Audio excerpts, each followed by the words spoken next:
to get keywords, in order to make sure you optimize your optimization, but you have to know what to say. So what are the top things that people are searching, buyers and sellers are searching when they're making buying decisions in the state of Oklahoma? You'll give ChatGPT that specific prompt, and ChatGPT will give you all of the keywords that you essentially need in order to be effective with specifically your optimization of your name in your business profile. Cody, I have a question about that. Yeah, go ahead. So when you're looking at that, would it also be important, or is there an opportunity there to look for the most search terms that aren't owned by other people necessarily? You know, like, is there sort of a balance there? How can you recommend that? Yeah, 100%. There's a balance, because like with real estate, the area, like if somebody has 200, like I've ran into a lot of circumstances where somebody has 250 Google reviews, and like you don't want to try to go up against that search term, because you're not going to win unless you have 500 Google reviews. So, and we're going to get into that, but there's different nuances to, like, you know, this is why niching down works so well in your Google business profile. Like, say, for example, you're like, I'm going to be the very best waterfront specialist in my area.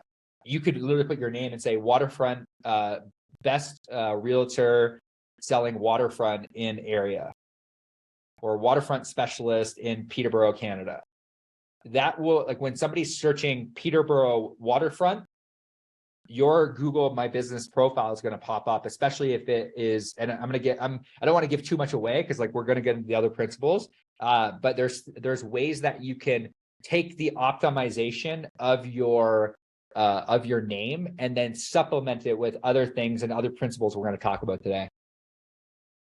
One of the mistakes that I see a lot of agents make is they have no photos of themselves online. You need photos of yourself online, especially on your Google business profile, because like, again, like there's an element of trust. People are very skeptical in the online space, especially on Facebook, but even on Google, they're very skeptical of Google. How you overcome that is you tell your story. How you overcome that is you show photos of yourself in action at a restaurant. Like, for example, you know, you have the inside, but you also have photos by the owner. So I would add at least 3 photos to each category, to your interior page, your exterior, and your team. And if you have a team, you know, this is an example of a photo that we have posted. I flew out my team to Argentina. We did an event, and that's literally a photo of my team. So when somebody clicks on the Google business profile, they can see that we're real people. And that matters, because it allows you to humanize the listing. If there's anything I can get across, is you need to humanize your profile. You need to show people that you are a human, that you are just like them. And the best way to do that with your Google business profile is making sure that you have photos attached to the area, especially photos that are in your local market. Like, because if you're serving a local market, especially photos that they can relate to.